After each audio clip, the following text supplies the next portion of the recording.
Hey, Woody. No. Gentlemen, it's blue. No. All right, ladies and gentlemen of the public, I wanted to welcome everyone to tonight's Planning Board, Town of Dayton Planning Board meeting, public hearing / regular meeting scheduled for Wednesday, March 2nd, 2022 at 6 PM at the Old Town Hall, 1111 Somerset Avenue, Dayton, Massachusetts, 02715.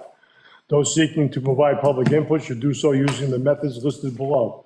Video and audio of the meeting will be aired on Comcast Local TV 9 and on the Town of Dayton Planning and Land Use YouTube channel, which can be accessed using this link, www.youtube.com/channel. Public input may be provided using the following methods. You may email keasterday@dayton-ma.gov 1 day prior to the meeting, and please use the email subject line Planning Board Meeting 3/2/2022 public input, and include your name and address for the record. Or you may also join Zoom, and the meeting ID number is, you may join Zoom in the meeting at www.zoom.com, or you may dial in by your location at 646-558-8656 with the meeting ID of 825-8330-5197. Again, the meeting ID is 825-8330-5197 with a passcode of 442842. Again, that is 442842. Gentlemen and members of the audience, please join me for the Pledge of Allegiance. Allegiance to the flag of the United States.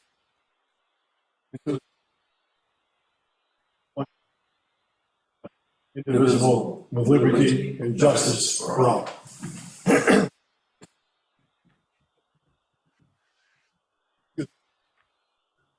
Members of the board, I'm going to entertain a motion to confirm the next meeting date of March 16, 2022 at the Dayton Middle School located at 1250 Rear Somerset Avenue, Dayton.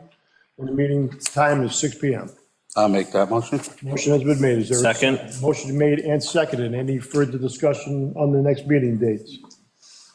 Hearing none, let's vote. All in favor, say aye. Aye. All opposed? Any abstentions? That motion carries. Boy, it's nice to hear everyone in unison. Roll call, if you want.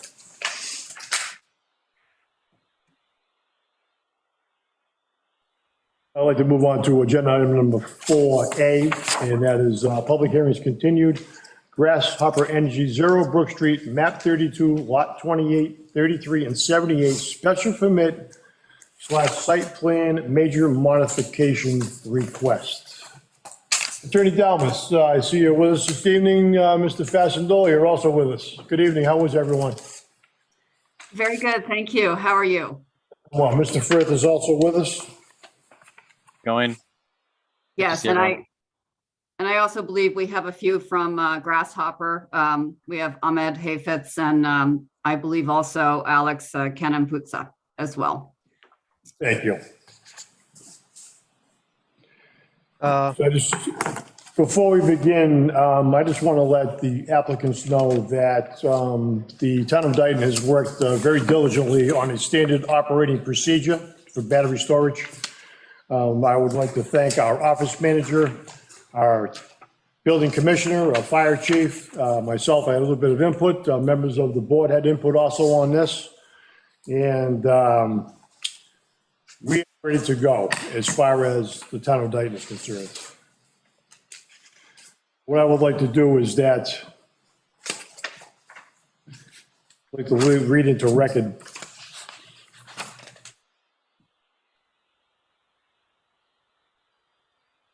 all bear with me, please.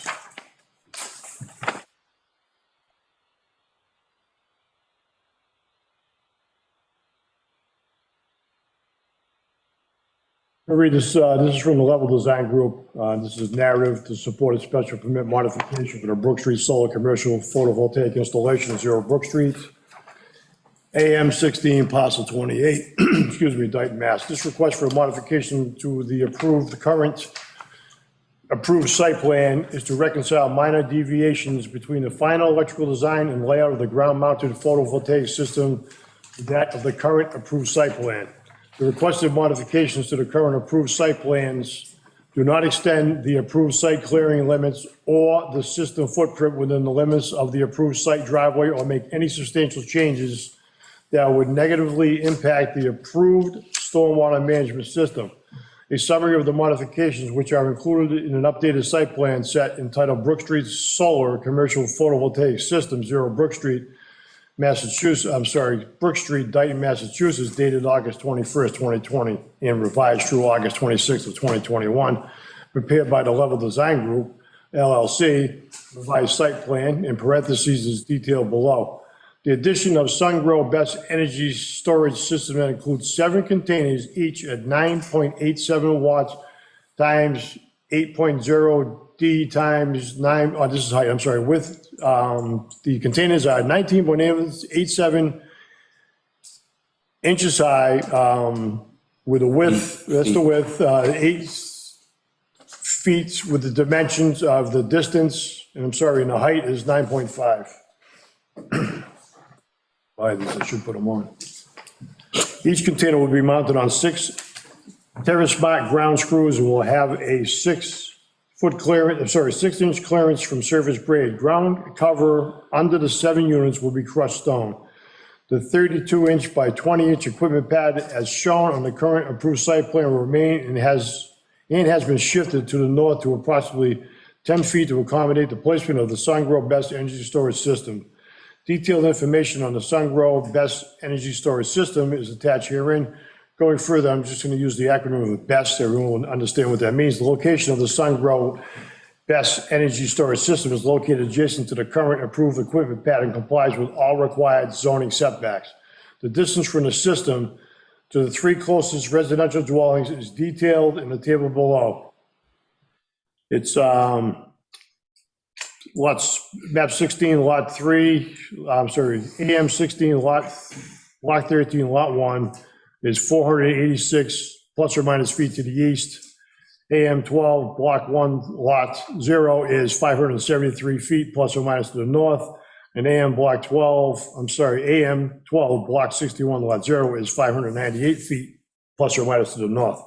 A detailed package has been prepared by the applicant documenting compliance with the NFPA 52 requirement and general safety requirements, features of the proposed battery and containment system. Prior to the scheduled public hearing, the applicant will continue to work with the fire department to address any concerns or questions or concerns regarding the proposed energy storage system.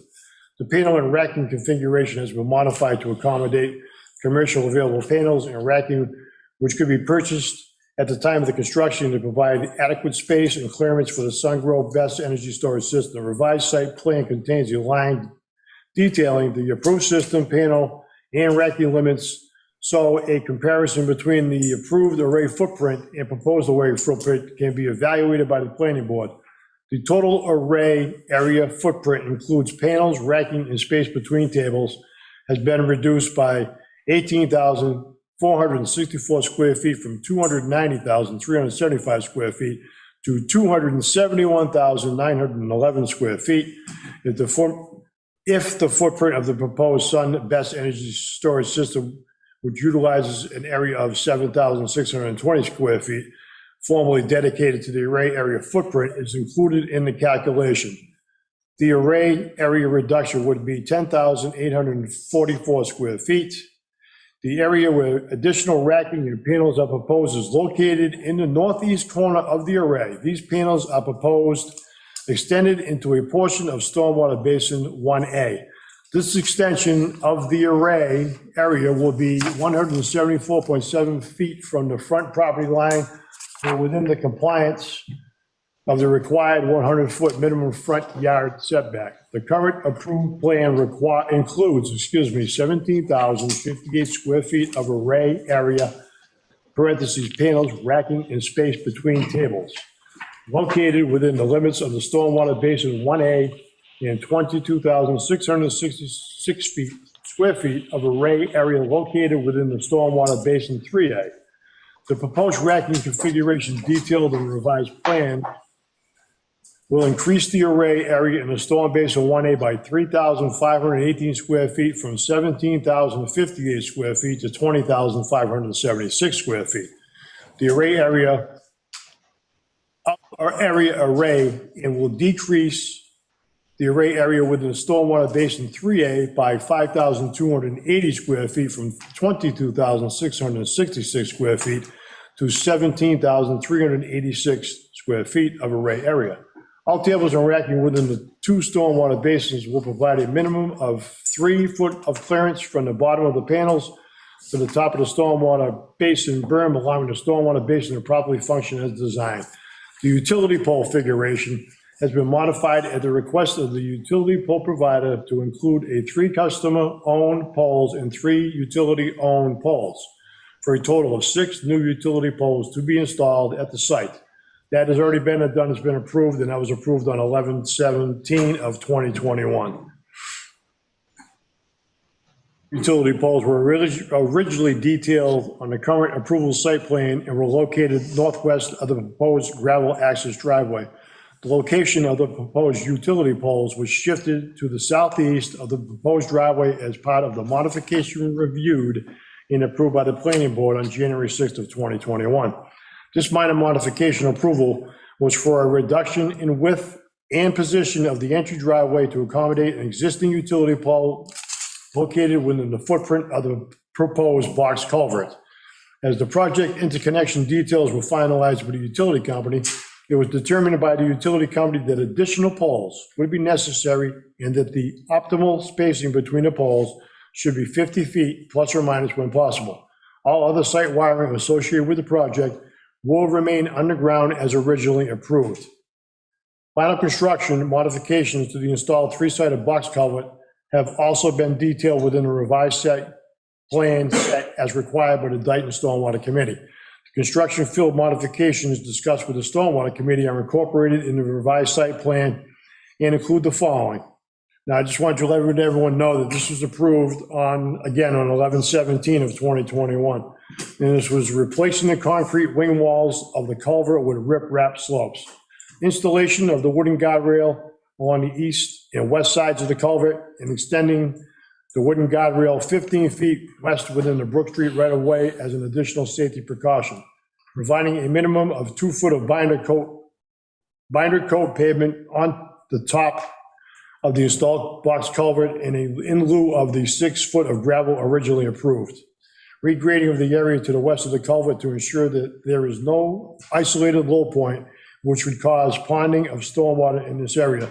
In regards to these modifications, excuse me, I have personally been on site and witnessed that these have all been done. We've had a few site visits, and Attorney Dalmas was present, I believe, on a few of these. I just wanted to make that point. The proposed permit modifications are exceed the requirements of the town of Dayton zoning bylaw, section 4600, ground-mounted solar photovoltaic installations. The applicant is committed to working with the town of Dayton Fire Department and other board and committees to ensure the proposed modifications will be installed in a safe and efficient manner consistent with all local, state, and federal requirements, and will continue work with the abutting residential properties to provide the required project screening and mitigation currently approved.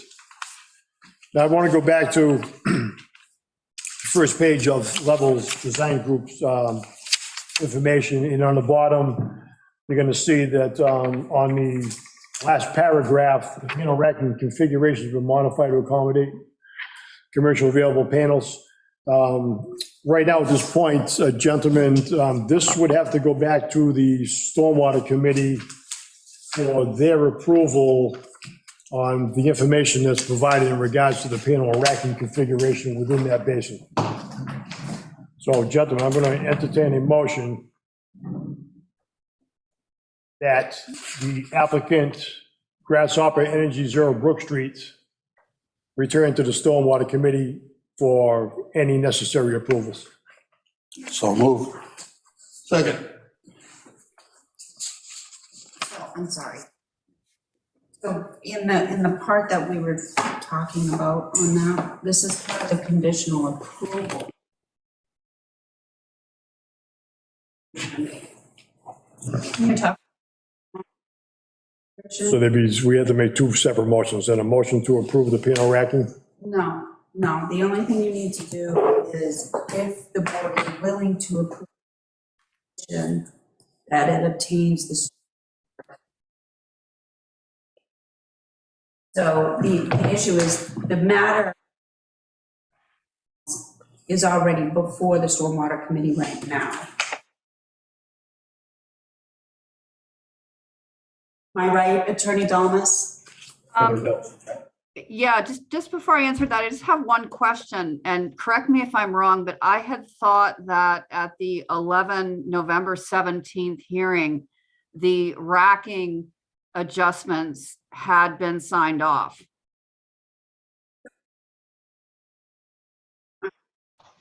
According to the minutes, for meeting.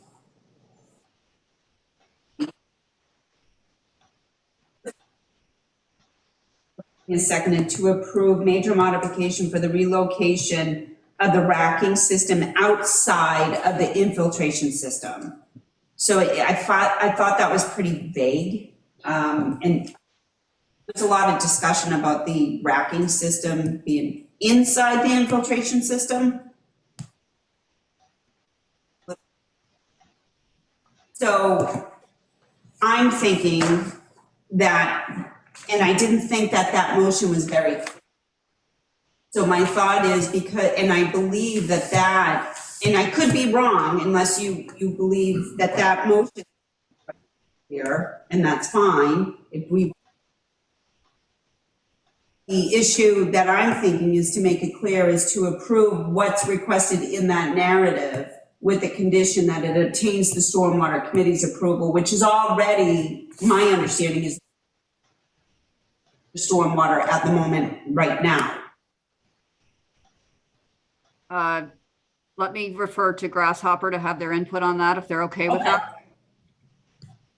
Sure, Attorney Dallas, go right ahead. Through the chair, this is Ahmed Hafiz with Grasshopper. And I apologize, I'm a little bit confused with what we're discussing here. If we can clarify, I think So if we're discussing the major modifications application, back in September, I think we had 4 points on it.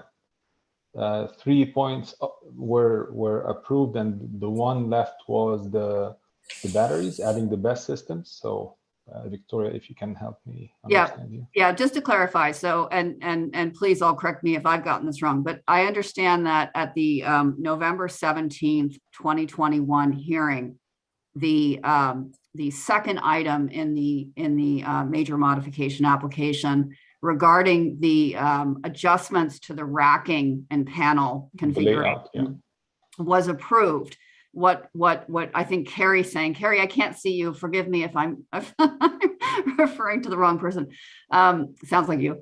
I think what they're saying is that they're going to confirm approval given a potential ambiguity at the November 17th hearing, and not making clear that the approval related both to the racking systems in the basins as well as outside the basins. So they're saying they're going to approve it, but they're going to make it upon condition that the Stormwater Committee signs off on the basin elements. Do I have that correct? Yes. Yes. Oh, okay. So that's a green light. Help with that as well, because I think Mr. Fastendola, you have been aware of, well, the engineering plans on that. So if that's correct, right? Yes, I believe Stormwater was looking to have final sign off if the planning board did allow the concept of the updated racking. So they'll then review functionality of the basin and stormwater components, was my understanding, after the planning board voted to approve the modification if they did so. Correct, yeah. So I hope that's clear. That's clear. Yeah, it's just because the language in the 17th does specifically say outside. Yeah, and I don't, No, we're discussing inside, we vote on outside. yeah, Got it. I didn't think I didn't think the vote was really what they were looking for. Got it. Sure. But as long as the condition with the stormwater, which is what is before the stormwater at the moment, and I spoke to the Board of Health this afternoon just to confirm, and they confirmed. So they're waiting on us. They're waiting on us, we're waiting on them, it's kind of like a dog chasing its tail, so So to wrap our end No up. one wants to be As long as we blamed. put that condition in there, we can Isn't that what it is? keep the ball rolling. sure. We have a motion and a second. We have a motion and a second on the floor. Any further discussion on the motion? Hearing none, gentlemen, let's vote. All in favor, say aye. Aye. Aye. Opposed, that motion carries. Sorry, I didn't hear who we, Mr. Figurito, and then thank you. move on to the item at hand. And before I begin again, I just want to say that the town of Dayton has been working diligently on a standard operating procedure for battery storage.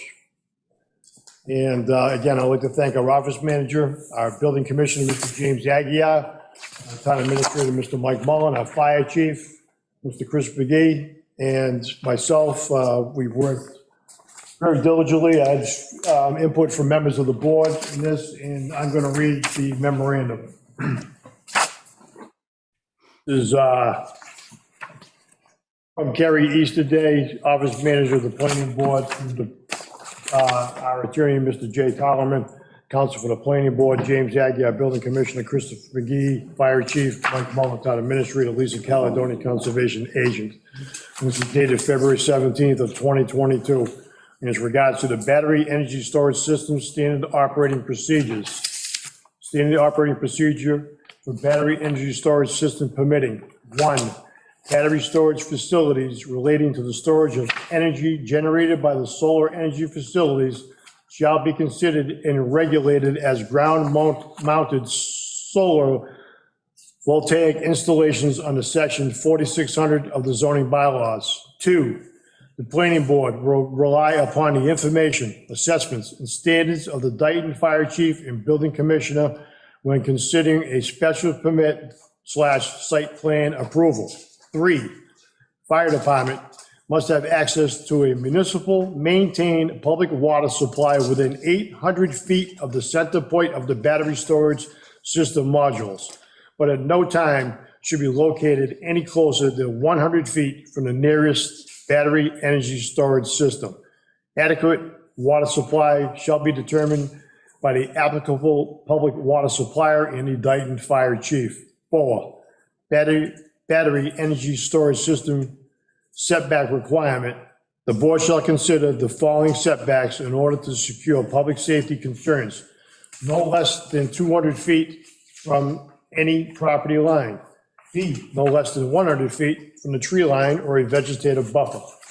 5, the battery energy storage system must be aesthetically pleasing and/or adequately screened so as to blend in with the immediate surroundings. 6, hazardous material. A, before work begins on the battery energy storage system, the applicant/owner will advise the planning board, building commissioner, and Dayton Fire Chief in writing of all toxic substances used in relation to the battery energy storage system or systems. The battery energy storage system or systems must include secondary containment and other safety features satisfactory to the planning board, building commissioner, and the Dayton Fire Chief, who whereby are authorized to approve, parentheses, or deny administratively the design of the battery energy storage system. Such approval shall not be unreasonably denied if the battery energy storage system conforms to the industry best practices, including without limitation applicable to the National Fire Protection Association standards for ensuring safety of the public and the environment. The planning board may retain the services of a consultant to aid in such a review, with the cost thereof to be borne by the applicant or owner in accordance with Massachusetts General Laws, Chapter 44, Section 53G. Said features must be adequate to prevent the release of any toxic substances from the battery energy storage system for any cause, including without limitation, fire or explosion, to the extent that such release would or could reasonably be expected to adversely affect the health, property, drinking water, or inhalable air of any person or property surrounding the site of the solar or battery energy storage system.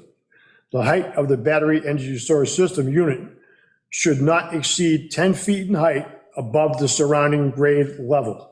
The plans for the battery energy storage system shall be presented and approved prior to commencement of any site work to verify compliance with this condition.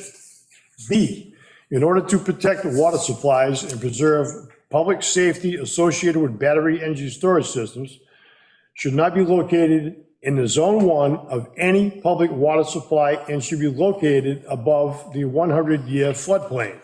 The battery energy storage system must be located within a structure with the following features: an acid-resistant membrane floor for potential leaks of hazardous materials, a temperature and humidity maintained environment, a smoke/fire detection system, UL-approved monitoring system, fire alarm fire suppression system, a thermal runaway system, and a local disconnect point or emergency shutdown feature. The building assistance must be approved by the Dayton Fire Chief and must be designed and installed in accordance with all applicable state codes and safety requirements, as well as safety measures recommended by the National Fire Protection Association. The applicant/owner will provide specialized emergency response funding for training of the Dayton Fire Department staff prior to grid interconnection. Excuse me. Just want to repeat that applicant owner will provide specialized emergency response funding for training of the Dayton Fire Department staff prior to grid interconnection. Periodic inspections to ensure the integrity of the batteries, other equipment, and the containment system be required as conditions of the special permit and the site plan review. Battery storage energy system must number only those needed to support the solar installation at the site. Spent, expired, or damaged battery energy storage systems must be immediately removed from the site. 7, emergency response plan. Specialized emergency response personnel will be retained or employed for technical assistance by the applicant/owner to respond to certain kinds of incidents, including but not limited to electrical and chemical fires, as well as include remote monitoring systems which alert the facility owner and local emergency personnel to any problems or unusual conditions occurring on site. The applicant or owner will cooperate with local emergency services to develop an emergency response plan for the construction period and operations period. Such plan must be approved by the Dayton Fire Chief prior to the commencement of any work on the property. 8, battery energy storage system operation and maintenance plan. The owner or operator shall submit a complete operation and maintenance plan, including but not limited to inspection schedules, warranties for all monitoring and protection equipment, warranties, service life and operational life, to the planning board and Dayton Fire Chief prior to the commencement of construction. 9, annual reporting. The owner of the installation shall submit an annual report which certifies compliance with the requirements of this bylaw and an approved site plan, including control of vegetation, noise standards, and adequacy of road access. The annual report shall also provide information on the maintenance completed during the course of the year and the amount of electricity generated and stored by the facility. The annual report shall be permitted to the Board of Selectmen, the Planning Board, the Dayton Fire Chief, the Emergency Management Director, the Building Commissioner, the Board of Health, the Stormwater Committee, and the Conservation Commission no later than 45 days after the end of each calendar year. 10, decommissioning bond. The applicant or owner of the battery energy storage system shall provide a form of surety, either through a cash deposit, passbook agreement, a lender's agreement, bond, or other form of surety approved by the planning board to cover the cost of removal in the event the town must remove the installation and remediate the landscape. Said surety to be secured by an agreement in the amount and form determined to be reasonable by the planning board. The applicant or owner shall submit a fully inclusive estimate of the costs associated with the removal, prepared by a qualified engineer, said amount to be subject to peer review. The amount shall include contingency as well as a mechanism for calculating increased removal costs due to inflation. 11, all battery energy storage system applications will require a stormwater permit under the town's general bylaws. Now, gentlemen of the board, I know you've had an opportunity to look through this.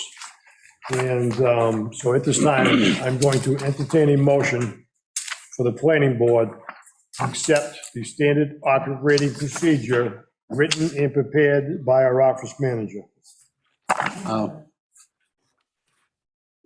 and/or others, I'm sorry, excuse me, and by a conglomerate of many that was mentioned earlier in the meeting, excuse me. So moved. Motion's been made, is there a second? Second. Motion made and second, and any further discussion? Gentlemen, now's the time.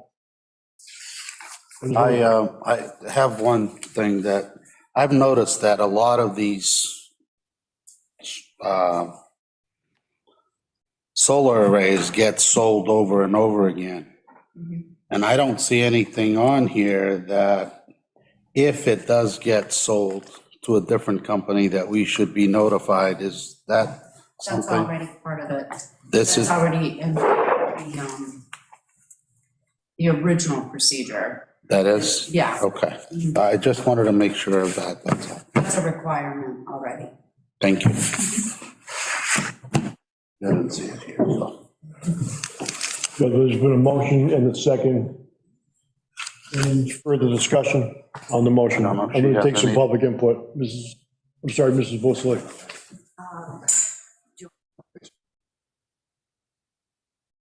Maureen Bosley, 1680 Pine Street. What are the ramifications if they don't follow those procedures? The annual reports, what ramifications come to them? Penalties, if What they don't penalties? submit their reports within 45 days after the first of the year, what penalties do they incur? Is there anything at all? Has there been a discussion? Well, I believe that there's an annual reporting that's required under the federal, and maybe Mr. Firth?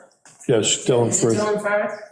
Mr. Firth, just a question, in regards to Annual reporting. annual reporting, is it required that annual reporting be done to state and federal, at the state and federal level? So federal reporting, no, we have to report out to the services provided to the utility in a method, but that's more on reconciling energy that we're distributing to the grid. And then the annual reports are typically done by the annual service maintenance that is done by the BSS manufacturer to make sure that the energy storage system is in compliance and remains in compliance. But I do not believe there's any requirements at this point to distribute anything federally on these operating procedures. There's a lot that are listed. I'll have to double check once I get my hands on a copy of it to read more thoroughly. But as far as making sure that we are doing our maintenance yearly, that is per to maintain our warranty. So when you're looking at different impacts to us, us as the customer will lose our warranty with the OEM if we do not keep this up. So it's very valuable to us to make sure we're performing these yearly checks. Okay, thank you. I would think the annual report would be important because they include all their maintenance and any problems or issues that they suffered at the site, right? So if they don't have to respond in 45 days after the first of the year, what would be the incentive to even do it? Well, If they did have a problem, you wouldn't know. I mean, they'd be in violation of a SOP in town, so I mean, just like you're in violation of any other safety procedures or anything in the town, there'd be a process. I mean, Right. the process doesn't have to be dictated here. There's already a process in place for, for health department violations, for all the, it would start with a stern letter, A stern letter? might work. Oh. That's the start. If they're in violation of a requirement, and then it would go from there. I mean, it would be determined at that time. I would presume if you, it's like any other safety violation, there is going to be due process. So there isn't due process to find here, but there is due process to find by the governance of the town. Do I know what those are right now? Not off the top of my head. Zoning enforcer, which is the building commissioner. He's the enforcer of all zoning bylaws.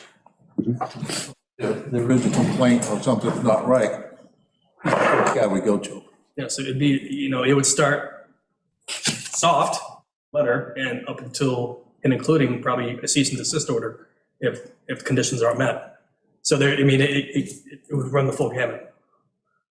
I imagine that it can go as far as shutting them down completely because exactly. they're not. That would be the extreme, That would be the depending on the length of the non-compliance. violation. Right, because being so close, it'd be nice to know if they had 1, 2, 3, or 4 incidents inside that container, as we're right there. So every year, it'd be something that we could look at and say, okay, things running properly. Right, and you could also use the public records request Anytime, you had to put your hand- anytime through the town clerk.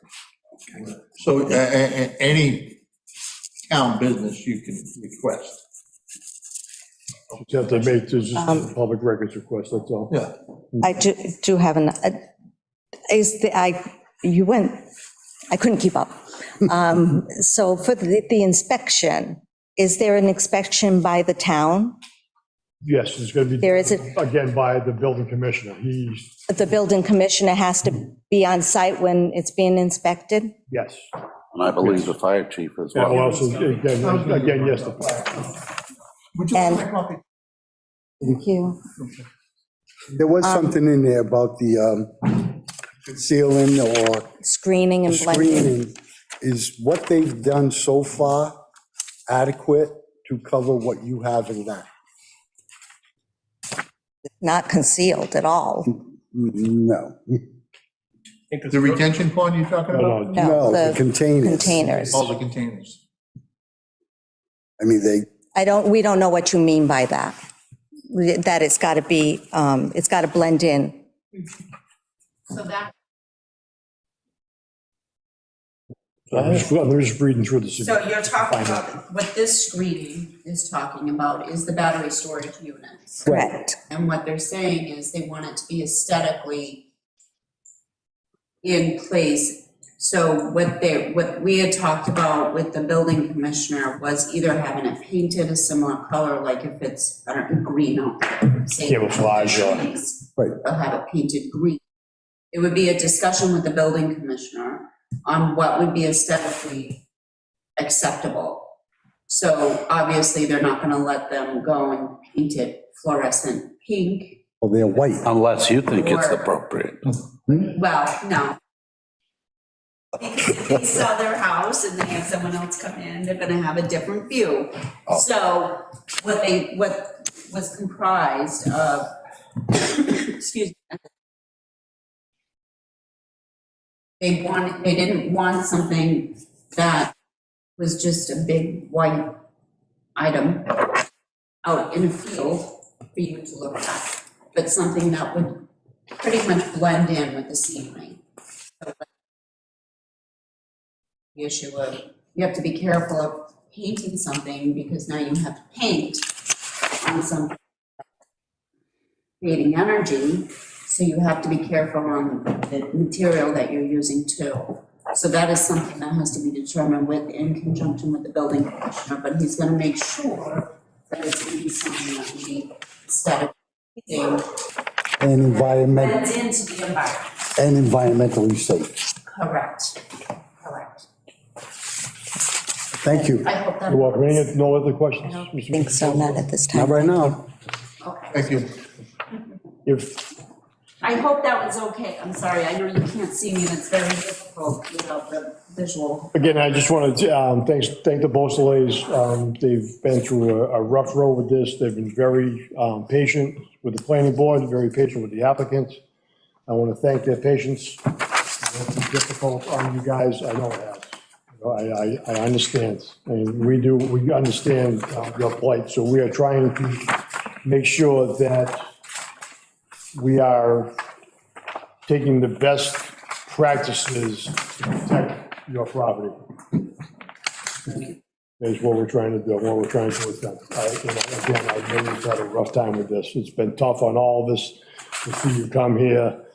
I've had certain conversations with members individually about all this, and, it's been taxing on all of us too, trust me. It's been a tough road. I don't like to see anyone not happy.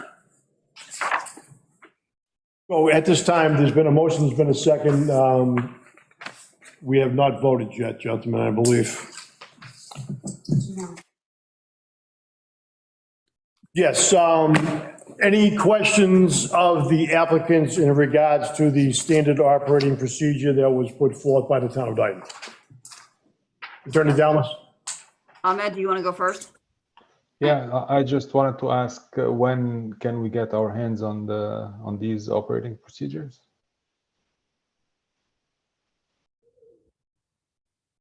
Tonight or tomorrow. The draft's available on the Dayton website if you want to. And it's, yeah, and it's also available on the Dayton's website right now on my, where the meeting,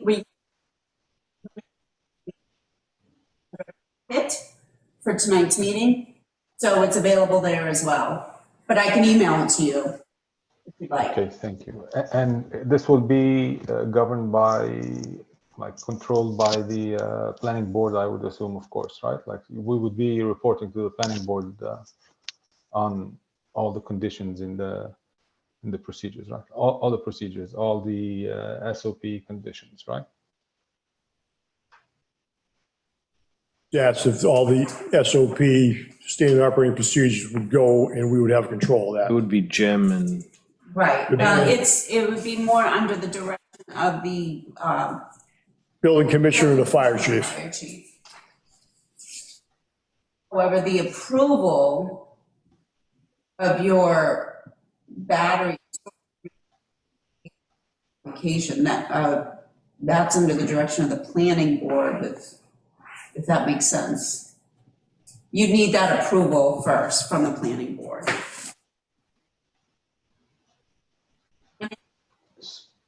So, Not sure we're on the same page. Go ahead, Ahmed. thank you. So my question is relevant to our projects. I know this is a general SOP for the town of Dayton, but for our projects, for example, so does this mean the request for major modification will be approved conditional on satisfying the new SOPs for the battery energy storage system? Is that correct? Absolutely correct, sir. Yes. You couldn't have said it any better. Okay, so then we will have to prepare, go through all the items, all the conditions, and try to satisfy them, and then come back to the planning board with a compliance letter or application, or to appear before you again on whenever we're ready, showing our compliance with these conditions. Is that correct? Or we satisfy them separately, whatever is required to be satisfied with the fire department, with the building commissioner? Do we have to come back for that, or just go through the conditions one by one and satisfy them accordingly with the concerned party?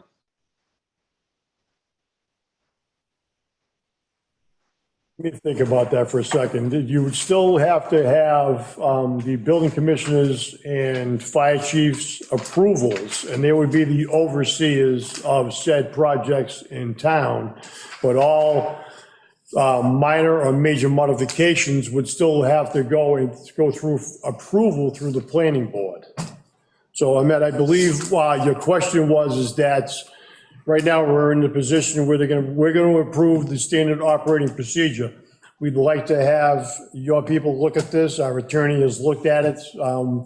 This is Easter Day. We'll send out the information provided through our attorney to you. Gary, I do believe we're still waiting. Can we give them the approval this evening for their battery storage, or are they still gonna have to come back to us because they still have to go in front of stormwater first? But with the conditions, Okay, That it meets. that's, okay. that meets the requirement. That needs the stormwater approval, yeah, okay. Gentlemen of the board, I'm going to entertain a motion to approve conditionally approve the major modification requests for battery storage with the condition that the standard operating procedure be included in said condition.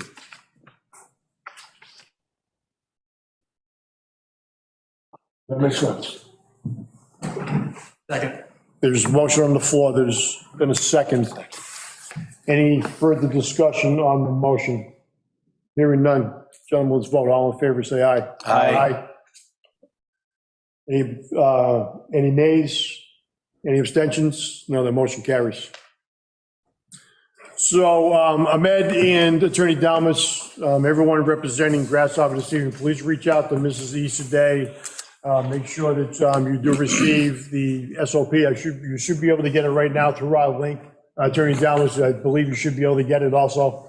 Okay, thank you. Ahmed, we do appreciate you guys coming on. I know this has been, a taxing situation for all of us. We just wanted to make sure that public safety is our first and foremost issue in the town of Dayton. We just wanted to make sure that any resident who is in the butter is going to be protected with this. So we do Understand, and thank you. appreciate all your help with this also. Likewise, thank you. I have one question. It's just a clarifying question. You had mentioned amongst one of the conditions that grid interconnection would be preceded by training. I just want to clarify. So we have, is that grid interconnection relevant to the BESS? Because we have this separate issue of trying to move forward with grid interconnection without the BESS. Correct. I believe that would contain both under the circumstance, because you're going to have a grid. If you say you just had, photovoltaic panels and you just did a grid interconnection, you're only doing one interconnection. But since you have possible two, because you didn't do the first, which was the interconnect correctly to the grid, you still have the BESS system. So it's still going to have to go through those procedures. Okay, thank you for clarifying. You're welcome. Do we have anything else this evening with Grasshopper? None here. I want to thank everyone that's come on with Grasshopper this evening. Again, I don't want to reiterate what I've said, but it's been a long, arduous road for many of us. And I do appreciate all of your inputs, especially Attorney Damas. You've been very instrumental in all this. Ahmed, it's been a pleasure working with you. I know we're going to work with you in the future in regards to this, because we're going to see you back out there with interconnection. And I want to see how the racking itself is, installed, that type of thing. I'd like to have access to the site. And Mr. Firth, you've been very helpful in everything you provided to us, to the planning board and the residents in regards to this best energy storage systems. We do appreciate it. Mr. Fassendoller, your work is always right on point. The planning board appreciates working with you. Nick, I know I do. You're easy to work with and great to get along with. So I want to thank Grasshopper for coming with us this evening. Thank you, sir. Thank you so much. Thank you. Likewise, thank Appreciate you that. all so much. Thank you. We'll see you soon, I'm sure. And if you need anything, please feel free to reach out to Mrs. Easterday, our office manager, and she'll provide you with everything that you need. Okay, thank you. Thank you, guys. Thank you. Have a good night. Good night now. So Attorney Damas, I'll be drafting up. Mrs. Bosley, thank you. And then have our council review it, and then we'll have that signed, and I'll get that timestamped and then sent off to you. I think that's the easiest. Okay, that sounds good. Thank you very much. Office next week, so it may take a little long. I just want to make you aware. next Okay. week. I will get Okay, thank you all so much. Have a nice evening. Thank you, you as well. Good night now, thank you. Have a good night. Terry, did you get that motion right? I made the motion and Jeff seconded it. Yes. Okay. Gentlemen of the board, I'm going to move on to agenda item number 4A2. It has Pure Oasis Grow LLC, 620 Spring Street and 0 Summer Street, map 4, lot 170 and 405, special permit site plan review. Gentlemen, I'm going to entertain a motion to continue this until Wednesday, April 6th at 6 PM at the Old Town Hall. I'll make that motion. Motion has been made. Second. And seconded. Any further discussion? Hearing none, let's vote. All in favor, say aye. Aye. All opposed, that motion carries. Members of the board, I'm going to entertain a motion to approve the meeting minutes of February 23rd, 2022. So moved. Motion Second. made and seconded. Any further discussion on the meeting minutes? Hearing none, let's vote. All in favor, say aye. Aye. All opposed? Any abstentions? That motion carries. Any correspondence, Mrs. Easterday? None at this time. I'm going to be very brief on the public input. Mr. Woods and I met with the attorneys for Pure Oasis LLC and the owner, and we went on a road trip to the city of Brockton to look at a medical and recreational dispensary, but they also have a grow facility on site. And I myself was very impressed with this facility. They have built on 3 times in the last 7 years, I believe it was. And with every move that they made when they built on, when you walk into this facility, you see it's very clean. Their employees are very polite. They're very structured. If we were on the exterior of the building, there was absolutely no odor that could be smelled. And we did a 360 around the building a couple of times and drove around, and it's all contained internally.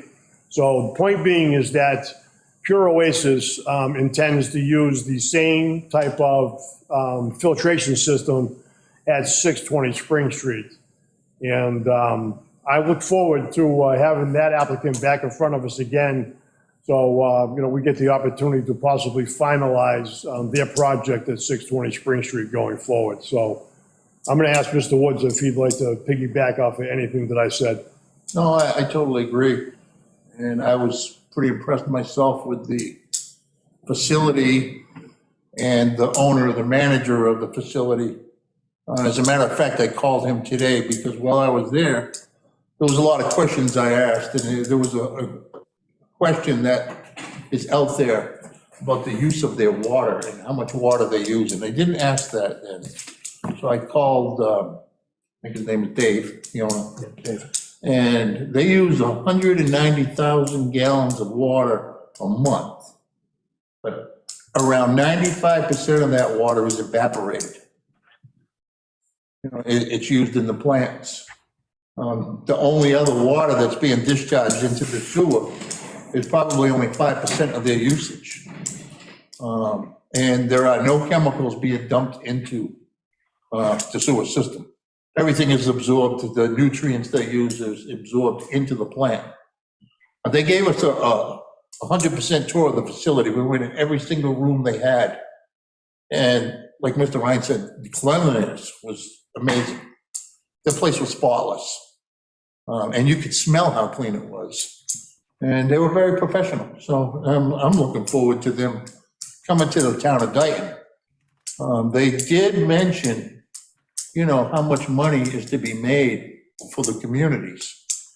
And the number's big. So, the town of Dayton's always looking for businesses to come. And all we seem to get is like little small mom and pop operations. And this is gonna be big and it's gonna be good for the community. So we will make sure that it's done right. And that's all I have. Thanks. Gentlemen of the board, anything you'd like to add? I'm sorry, Attorney Dalmas? Sorry. I'm sorry. I just had one question for you.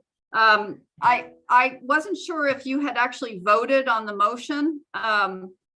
Perhaps I missed it, but I just wanted to double check. Yes, we did. You did. Yes, motion to approve, yes. Would you like to make that motion again? It was a conditional approval. Yes, with the Right. conditional approval of the SOP. Right, exactly. Okay, I Yes. just wanted to double check. It's a little bit, it breaks up a little bit on our end, so, No, I just absolutely understand. okay, all right. Thank Thank you you. all. Have a Good nice night evening. now. Thank you. Yes, Still a public input? yes, we are. I got a question for you. Dave Marvel, 102 Forest Street. William Street, I drove by there maybe about a few days ago. Is there some sort of like marijuana operation out there? Where's that? Yes, that's, yes, I'm sorry, Mr. Marvell, that's 200 William Street, that was a dispensary that was approved by the planning board about 2.5, 3 years ago, and they were just in a slow process of construction. I'm not sure if they have a different owner had taken over already or not, but I am really not sure when they're due to open. I would expect anytime soon, maybe May. It looks like the building was all. I was surprised to see a sign out in. Yeah, I noticed the sign yesterday myself, Okay, and it looks like they're getting close. I might even stop over there the next day or two. so that was all approved to the planning board. Yes, yeah, that was all approved, that went to town meeting, they do what they do, it's required under the state law, they have to have a community host agreement signed with any city or town that a cannabis facility would like to move into, is what they do. And there's, there's a $250,000 non-refundable application that goes with that right out of the gate. So if you're not approved by the CCC, which is the Cannabis Control Commission, you lose your $250,000. And that could be due to somebody having a felony that didn't disclose it on their application, just different things. But I'd like to find out myself when 200 William Street's going to open, because I would like to think that the town of Dayton would have something in conjunction with the new owners of, of a grand opening type thing with a ribbon cutting or whatever it may be, They're going to provide 3% tax to the town through sales of cannabis at that facility. And again, they've signed a community host agreement, and the town receives X amount of dollars. Kerry, those funds go into the general fund? Is it 3%? Sure. Yeah, You know 3% that tax, yeah, 3%. Mr. Chairman, is that recreational and medical for that building? Or? Yes, both. It is, okay. All right, thank you. Oh, you're welcome, you're welcome. And I'll give you a little idea of what kind of money we're talking about that's gonna roll into the town of Dayton at 3%. There's a dispensary in Rockland, and one day last week, they sold $118,000 worth of products in one day.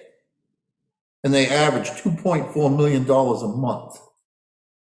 So 3% of $2.4 million, how much is that, Mr. Ryan? $680,000? $180,000 a month.